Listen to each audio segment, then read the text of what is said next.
صحیح بخاری 900 نمبر حدیث پر اعتراض ہے کہ امام بخاری رحمۃ اللہ علیہ نے اوپر باب تو یہ باندھا ہے کہ جو بچے اور عورتیں جمعے کے لیے حاضر نہیں ہو سکتی تو ان پر غسل بھی نہیں ہے. کیا ان پر غسل ہے؟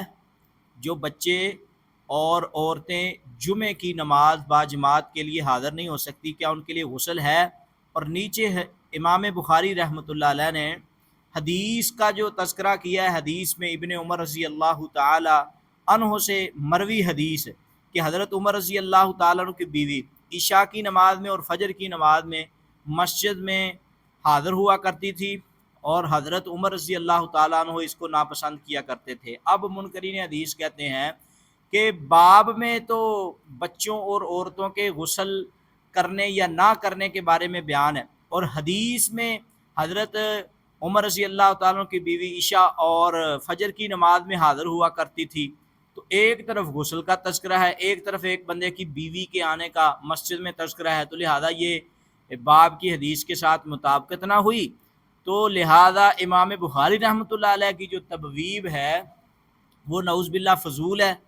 تو امام بخاری رحمۃ اللہ علیہ کی جو کتاب ہے جس کے بارے میں امت کا اجماع ہے اصح الکتب بعد کتاب اللہ تعالی، یہ لوگوں میں وہم ڈال دیا گیا ہے تاکہ لوگ اس کی تلاوت نہ کریں، اس کتاب کو پڑھیں نہ، اس کو سمجھے نہ، امام بخاری کی جو فقاہت ہے اس کو لینا. اب اس کی تفصیل کی طرف آتے ہیں. تو امام بخاری رحمہ اللہ تعالی نے صحیح بخاری کی 900 نمبر جو حدیث کے اوپر باب باندھا ہے، میں آپ کو وہ باب پڑھ کے سناتا ہوں. باب حل علی من لم یشہد الجمعہ غسل من النساء والصبیان، کیا اس شخص پر جو نماز جمعہ میں حاضر نہ ہو غسل ہے؟ کیا اس شخص پر جو نماز جمعہ میں حاضر نہ ہو اس پر غسل ہے؟ یعنی عورتوں اور لڑکوں وغیرہ پر. یہ امام بخاری رحمۃ اللہ علیہ کا باب ہے. اب اس کے تحت انہوں نے ایک حدیث بیان کی ہے، وہ آپ سماعت فرمائیں. وعن ابن عمر رضی اللہ تعالیٰ عنہ قال، ابن عمر رضی اللہ تعالیٰ عنہ فرماتے ہیں کہ کانت امرات لعمر، حضرت عمر رضی اللہ تعالیٰ عنہ کی ایک بیوی تھی، تشہد صلاۃ الصبح والعشاء، عشاء اور صبح فجر کی نماز میں وہ حاضر ہوا کرتی تھی، فی جماعت، جماعت میں، فی المسجد، مسجد میں. تو حضرت عمر رضی اللہ تعالیٰ عنہ وہ اس بات کو ناپسند بھی سمجھتے ہیں، یکرہ، وہ اس کو ناپسند بھی سمجھتے ہیں کہ اپنی بیوی کا مسجد میں آنا، اور غار ان کو غیرت بھی آتی ہے اس مسئلہ میں. قالت، تو اس کی بیوی نے کہا کہ وما یمنعہ ان ینہانی، حضرت عمر رضی اللہ تعالیٰ عنہ کو کون سی چیز روکتی ہے کہ حضرت عمر رضی اللہ تعالیٰ عنہ مجھے اس بات سے روکیں، وہ مجھے منع کیوں نہیں کرتے؟ ان کو کون سی چیز روکتی ہے؟ وہ جو چیز ان کو روکتی ہے وہ نبی کریم صلی اللہ علیہ وسلم کا یہ فرمان ہے. کس نے کہا؟ سیدہ یعنی کہ حضرت عمر رضی اللہ تعالیٰ عنہ کی جو بیوی ہیں، انہوں نے کہا کہ لا تمنعوا مع اللہ مساجدہ، کہ اللہ تعالیٰ نے رسول اللہ صلی اللہ علیہ وسلم کے اس حکم نے روکا کہ عورتوں کو اللہ کی مسجدوں سے مت منع کرو، اللہ کی بندیوں کو مسجد میں آنے سے مت روکو. اب آپ حدیث بھی سن چکے ہیں اور آپ باب بھی سن چکے ہیں اور اعتراض بھی آپ سن چکے ہیں کہ باب میں تو عورتوں اور بچوں کا مسجد میں آنا، کیا ان کا جمعے کے لیے جب آنا کیا ضروری ہے؟ تو جب ان کا جمعے کے لیے آنا ضروری نہیں تو کیا ان پر غسل بھی ہے؟ تو یہ باب ہے. اور حدیث میں حضرت عمر رضی اللہ تعالیٰ کی بیوی کا تذکرہ ہے. تو چاہیے تو یہ تھا، منکرین حدیث کہتے ہیں کہ حدیث میں بھی ہوتا کہ عورتوں یا بچوں کے غسل کے بارے میں کوئی حدیث آتی. اب پہلی بات یہ ہے، منکرین حدیث سے میں یہ بات کہنا چاہتا ہوں، یہ میرے پاس فتح الباری ہے، حافظ ابن حجر عسقلانی رحمہ اللہ تعالیٰ کی فتح الباری ہے، اور فتح الباری کھولیے. حافظ ابن حجر عسقلانی رحمہ اللہ نے بھی اس یعنی کہ اس حدیث کی باب کے ساتھ تطبیق کو بیان کیا ہے، اور اب آپ کو سمجھ آئے گا کہ جو امام بخاری رحمۃ اللہ علیہ نے باب باندھا ہے، تو اس باب کے تحت امام بخاری اس کے تحت 5 روایتیں لائے ہیں۔ یہ دیکھیں 5 روایات۔ پہلی یہ حدیث جو میں نے آپ کے سامنے تلاوت کی ہے، اس کے بعد اوپر 2 3 یہ 4 یہ 5، یہ 5 روایات ایک ہی صفحے پر نظر آ رہی ہیں، ایک ہی صفحے پر۔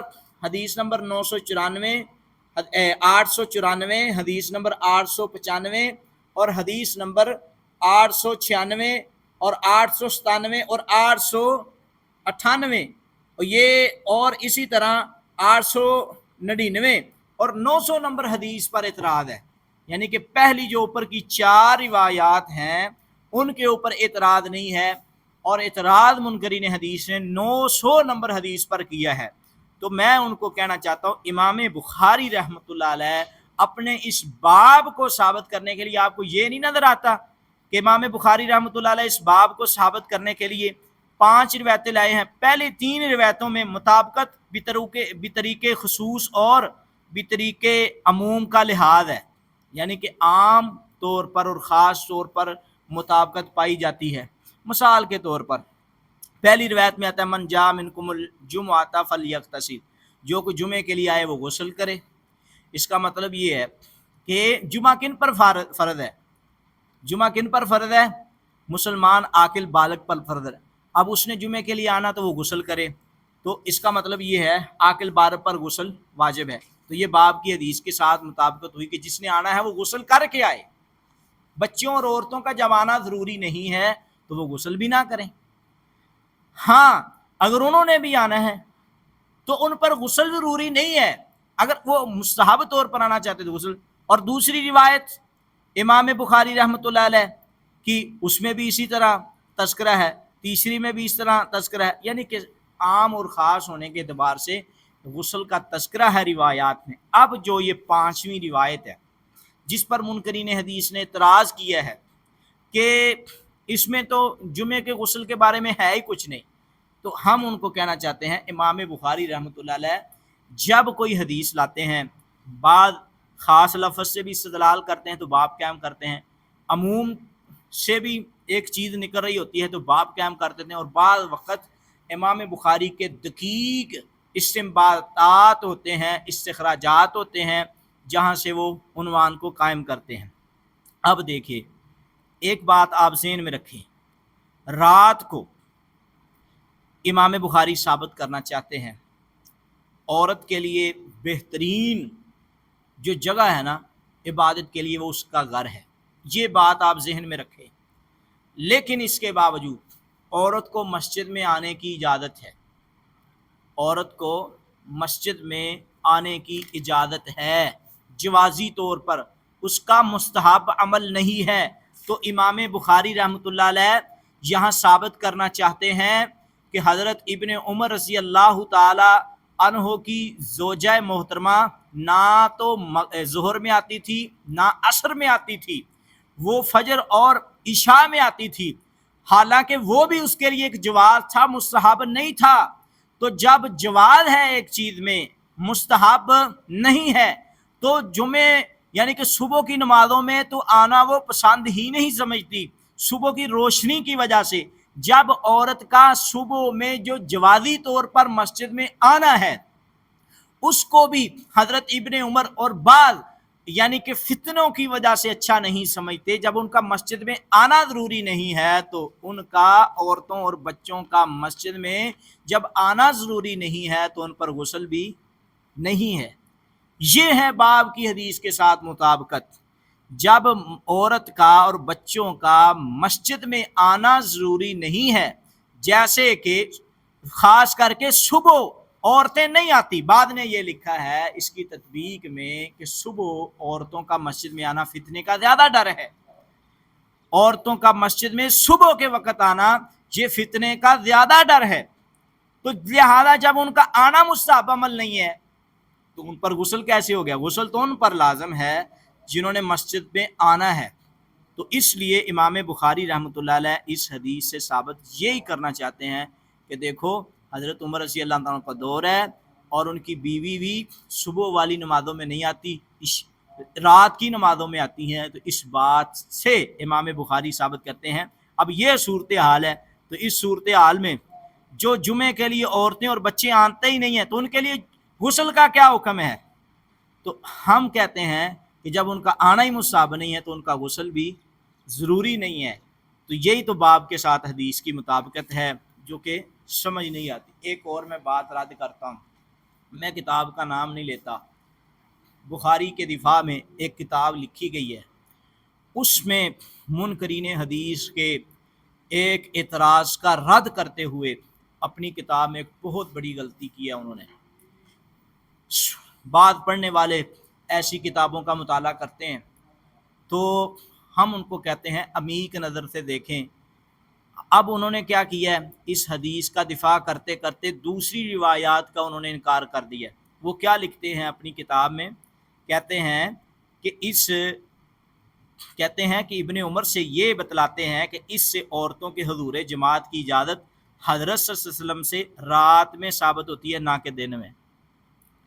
وہ کہتے ہیں اس سے ثابت ہوتا ہے اس روایت سے کہ نبی صلی اللہ علیہ وسلم کی اجازت عورتوں کا مسجد میں آنا رات کو ہے، دن کو نہیں ہے، حالانکہ یہ بات غلط ہے۔ پھر انہوں نے آگے جواب دینے کی کوشش کی ہے، حالانکہ دوسری روایات کا وہ خود انکار کر رہے ہیں۔ کہتے ہیں اور نماز جمعہ چونکہ دن کو ہوتی ہے لہذا اس وقت ان کو حضور مسجد کی اجازت نہیں ہے، تو جب ان پر جمعہ نہیں تو غسل بھی نہیں۔ یہ بھی ایک منکرین حدیث کو جواب دینے کی کوشش کی گئی ہے۔ تو یہ بات تو ان لوگوں کی ثابت ہوئی جو پہلے ہی کہتے ہیں کہ عورتوں کا مسجد میں آنا درست نہیں ہے۔ ہم کہتے ہیں عورتیں مسجد میں آ سکتی ہیں، ان کا آنا صحیح ہے جوازی طور پر۔ حضرت عمر رضی اللہ تعالیٰ عنہ جو ناپسند سمجھتے تھے، وہ غیرت یعنی کہ بڑے غیرت مند تھے۔ آپ کو پتہ ہونا چاہیے کہ جو پردے والی آیات نازل ہوئی تھی وہ کس کی وجہ سے ہوئی تھی؟ حضرت عمر کی وجہ سے۔ حضرت عمر وَقَرْنَ فِي بُيُوتِكُنَّ وَلَا تَبَرَّجْنَ تَبَرُّجَ الْجَاهِلِيَّةِ الْأُولَى، اصل میں حضرت عمر کے دور میں بعض عورتیں اس طرح زینت اختیار کر کے مسجد میں آتی، آج بھی یہی صورتحال ہے۔ اس بات کی وجہ سے یعنی کہ ناپسند کیا گیا۔ ویسے جو لوگ اپنا الو سیدھا کرتے ہیں نا اپنے مسلک کا کہ عورتوں کا مسجد میں آنا صحیح نہیں ہے، یہ بات بالکل غلط ہے۔ حضرت عمر جیسا بہادر آدمی نبی کی حدیث کی وجہ سے عورتوں کا مسجد میں آنا، اپنی بیوی کو انہوں نے نہیں روکا۔ کیوں نہیں روکا؟ لا تمنعوا مع اللہ مساجد، تو لہذا عورتوں کا مسجد میں آنا بھی صحیح ہے۔ باب کی حدیث کے ساتھ میں نے مطابقت بھی بیان کر دی ہے اور دوسروں ان لوگوں کا رد بھی کر دیا جو کہتے ہیں کہ مسجد میں عورت آ ہی نہیں سکتی، حالانکہ نبی علیہ السلام کا فرمان ہے لا تمنعوا مع اللہ مساجد، اللہ کی بندیوں کو مسجد میں آنے سے مت روکو، ہاں پردے کے ساتھ آئیں، اپنے محرم کے ساتھ آئیں۔ اگر قریب میں اسی گلی محلے میں گھر ہے تو پھر تو وہ عورت جو ہے اکیلی بھی، یعنی کہ جیسے گلی محلے میں عورت اگر سامنے مسجد ہے بالکل اپنے گھر سے، لیکن اس کے خامد کی اجازت ضروری ہے، اجازت ہونی چاہیے۔ اگر اجازت نہیں تو کم از کم اس کو علم ضرور ہونا چاہیے، جیسے حضرت عمر کو علم تھا لیکن روکتے نہیں تھے نبی صلی اللہ علیہ وسلم کی حدیث کی بنا پر۔ تو اس لیے ہم کہنا چاہتے ہیں بخاری کو سمجھنا، اس کی تبویب کو سمجھنا عام بندے کے بس کی بات نہیں ہے، تو لہذا ہم نے باب کی حدیث کے ساتھ مطابقت کو بیان کر دیا ہے۔ رات کو آنا جمعے کے لیے تو بالاولا یعنی کہ رات کو آنا جب وہ پسند سمجھتے تو دن کو آنے میں کیا حرج ہے؟ مسجد میں آ تو سکتی ہیں، آنے میں حرج نہیں ہے، لیکن مسئلہ تھا غسل کا، اس طرح کس طرح ثابت ہوتا ہے؟ جب ان کا مسجد میں آنا ضروری نہیں ہے، جب ان کا مسجد میں آنا ضروری نہیں ہے، مستحب بھی نہیں ہے، گھر میں مستحب ہے تو غسل بھی ضروری نہیں ہے۔ ہاں اگر آنا ہے تو یہی تو ثابت کرنا چاہتے بچوں اور عورتوں کا مسجد میں آنا نہیں ہے، تو یہ حدیث لا کر بھی وہ تو ویسے بھی صبح کو حضرت عمر رضی اللہ تعالیٰ کی اس کی بیوی تو ناپسند کرتی تھی بلکہ آتی نہیں تھی، تو اس کا مطلب جب ان کا آنا نہیں ہے تو غسل بھی نہیں ہے۔ اللہ تعالیٰ ہمیں عمل کی توفیق عطا فرمائے۔